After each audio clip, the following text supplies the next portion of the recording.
कहानी एक छोटे से गांव की है जहां रहने वाले लोगों का आशीर्वाद हमेशा शांतिपूर्ण रहता था। यह गांव अपनी सुंदर प्राकृतिक सौंदर्य के लिए प्रसिद्ध था, लेकिन वहां की रातें कभी-कभी अजीब घटनाओं से गूंजती रहती थीं। गांव में एक अजीब औरत रहती थी जिसे सब लोग भूतिया चुड़ैल कहकर डरते थे। वह विशेष रूप से रात के समय दिखाई देती थी और लोगों की उंगलियों में चूड़ियां बजाने की आवाज सुनाई देती थी। एक दिन गांव का एक युवक नामक राज मिला, जिसने अपने दोस्तों से सुनी गई किस्से सुनकर भी डर को नकारात्मक रूप से लिया।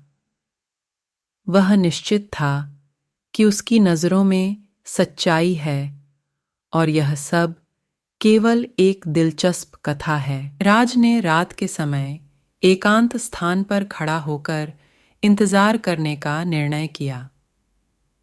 बस कुछ ही समय बाद उसने वाकई में उस भूतिया चुड़ैल को देखा।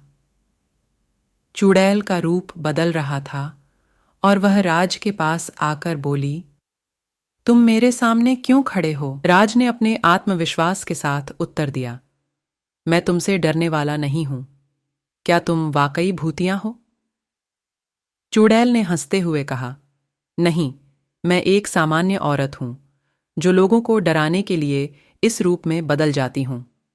मेरा मकसद सिर्फ एक मजाक करना है, लेकिन लोग भयभीत हो जाते हैं। राज ने समझाया, इससे लोग गांव से डरकर दूर हो जाते हैं, लेकिन तुम्हारा मजाक उन्हें परेशान भी कर रहा है। कृपया इसे बंद करो। चुड़ैल ने राज की सुनी और उसने अपनी आदतें बदल दीं।